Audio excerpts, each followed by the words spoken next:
अभी हमारा desire related part 2 खत्म होने लगा है, लेकिन जाने से पहले मैं आपके साथ थिंक एंड ग्रो रिच एक बुक है नेपोलियन हिल की। आपने उसके बारे में सुना होगा, बहुत फेमस बुक है। अगर आप उसको पढ़ सकते हैं तो उसको पढ़िएगा, आपको बहुत फ़ायदा होगा।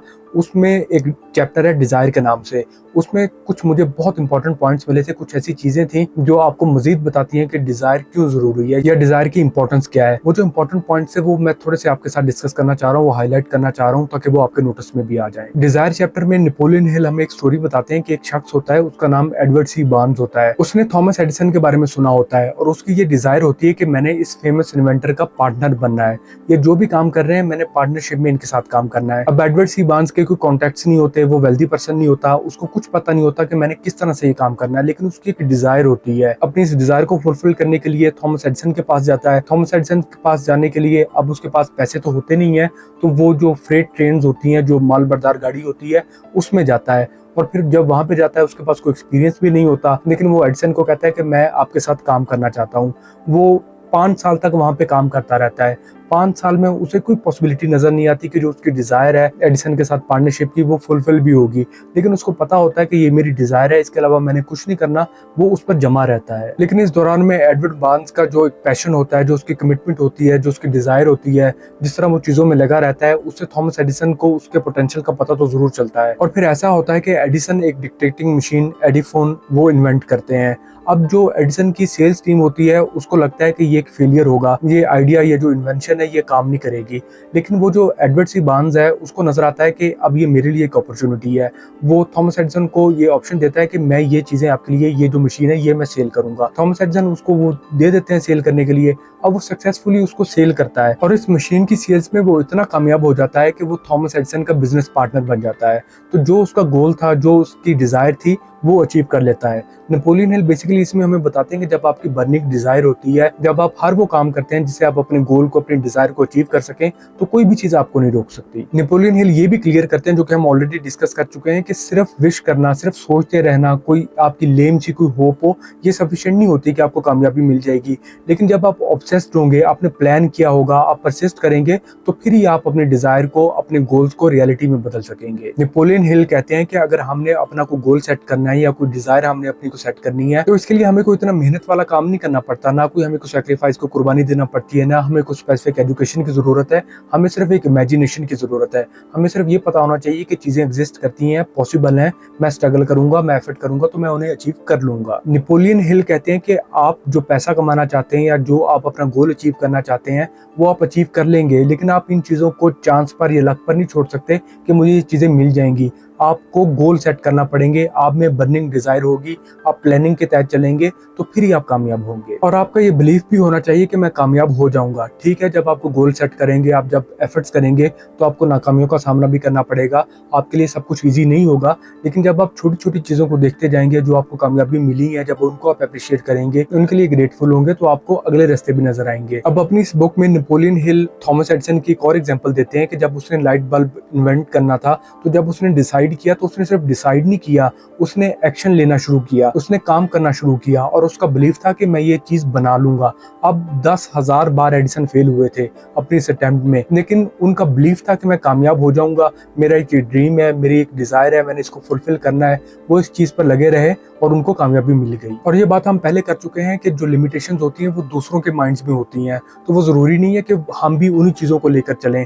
हम अपने लिए एक नई डेस्टिनेशन भी सेट कर सकते हैं और उसको अचीव कर सकते हैं। नेपोलियन हिल अपने इस डिजायर रिलेटेड चैप्टर में बताते हैं कि जब मार्कोनी ने ये अपने दोस्तों को बताया कि मैंने एक ऐसा फार्मूला बनाया है जिसके थ्रू मैं मैसेजेस हवा के जरिए भेज सकता हूँ, वायरलेस के जरिए भेज सकता हूँ, मुझे वायर्स की जरूरत नहीं है, तो उनके जो दोस्त थे, मार्कोनी के जो दोस्त थे, वो उनको मेंटल हॉस्पिटल में ले गए कि इसका दिमाग खराब है, ये कैसी बातें कर रहा है। लेकिन मार्कोनी अपनी बात में कितने सच्चे थे ये हम रेडियो को देखकर आइडिया लगा सकते हैं। देखिए, मुश्किलात का सामना तो हमें करना पड़ना है। नेपोलियन हिल कहते हैं कि हमारी जिंदगी में जब भी मुश्किलात आती हैं या जब भी हमें कुछ क्राइसिस का सामना करना पड़ता है, तो ये हमारे लिए बेसिकली एक टर्निंग पॉइंट होता है। तो हमें पता चलता है कि हमने अपनी कामयाबी कैसे हासिल करनी है। ये जो क्राइसिस होते हैं या मुश्किलात होती हैं, ये बेसिकली हमें बताते हैं कि हम किन किन चीजों को बर्दाश्त कर सकते हैं, हमारा पोटेंशियल क्या क्या है। इन मुश्किलात और क्राइसिस से हमें ये भी पता चलता है कि जो चीज हम चाह रहे हैं वो वाकई हमारी बर्निंग डिजायर है, वो वाकई हमारा गोल है या हमारी विशफुल थिंकिंग है। नेपोलियन हिल कहते हैं कि आपको इश्यूज तो लाजमन फेस करना पड़ेंगे, लेकिन आप तब तक नाकाम नहीं होंगे, तब तक आपकी शिकस्त नहीं होगी जब तक कि आप उसको एज अ रियलिटी एक्सेप्ट नहीं कर लेते। नेपोलियन हिल उस चैप्टर में डिस्कस करते हैं कि अगर आपने ये देखना है कि आपकी सिर्फ एक विशफुल थिंकिंग है, सिर्फ एक विश है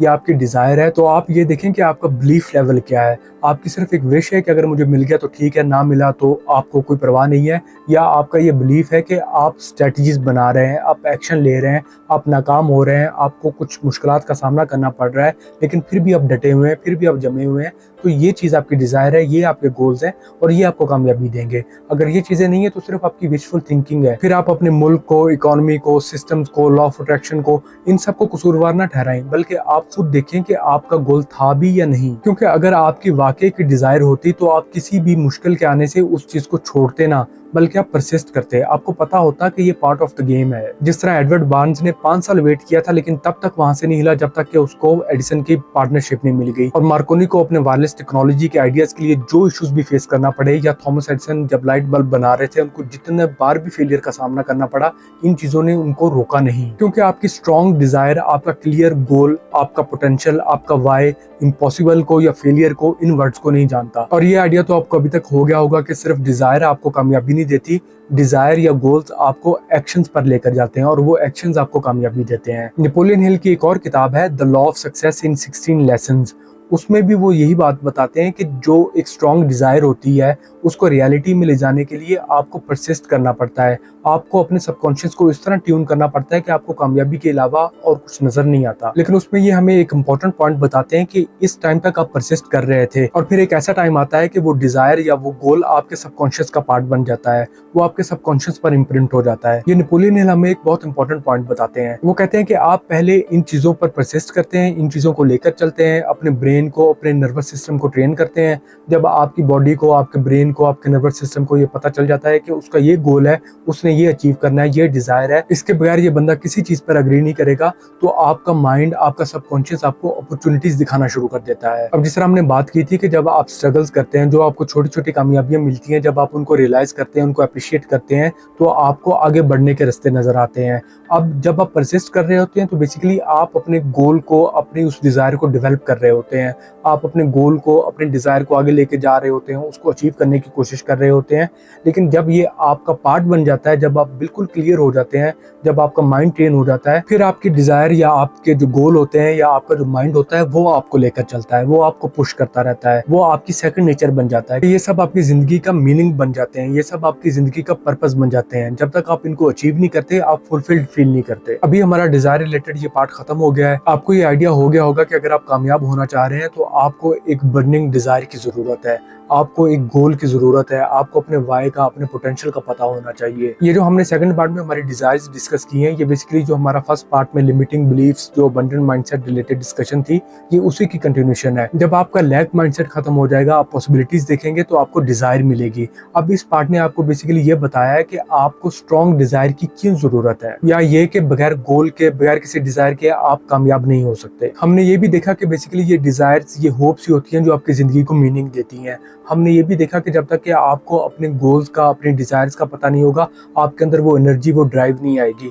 फिर हमने कुछ एक्सरसाइजेस भी देखी कि अगर आप अपने अंदर कुछ डिजायर बिल्ड करना चाह रहे हैं, तो जो बंदा जिसको आप आइडियलाइज करते हैं, या जो सिचुएशन या जो गोल जिसको आप आइडियलाइज करते हैं, जिसको आप अचीव करना चाह रहे हैं, आप उस तरह बनने की कोशिश करें। जो उसके स्टेप्स हैं, जो चीजें उसको कामयाबी दे रही है, वो सब आप अपनी जिंदगी में इंप्लीमेंट करके देखें। या तो आपको रास्ता नजर आ जाएगा, या आपको पता चलेगा कि ये आपका गोल या ये आपकी डिजायर नहीं है। और फिर हमने ये भी डिस्कस किया कि अगर आप किसी छोटे पॉइंट से भी स्टार्ट करना चाह रहे हैं, तो आप जो भी अचीव करना चाह रहे हैं उससे रिलेटेड जो भी पॉसिबिलिटीज हैं आपकी जिंदगी में, आप वो देखें, उनको अप्रिशिएट करें, उनके लिए ग्रेटफुल फील करें, तो आपको अगले रास्ते भी नजर आ जाएंगे। इन सब चीजों का फायदा ये होगा कि आपको अपने पोटेंशियल का, अपने डिजायर्स का, अपने गोल्स का पता चलेगा। आप अपने लिए बेहतर से बेहतर डिजायर सेट करते जाएंगे। ये नहीं होगा कि आपको एक डिजायर नहीं मिली तो आप दूसरी पे मूव कर गए। इसमें आपको ये पता चलेगा कि वो चीज़ आपको कैसे मिल सकती है, वो चीज़ आपको चाहिए या नहीं चाहिए, या उससे बेहतर भी चीज़ एग्जिस्ट करती है, और आपने उसको कैसे अचीव करना है। यानी आप ऑटो पायलट से हटकर विलफुली अपनी जिंदगी खुद डिजाइन कर रहे होंगे।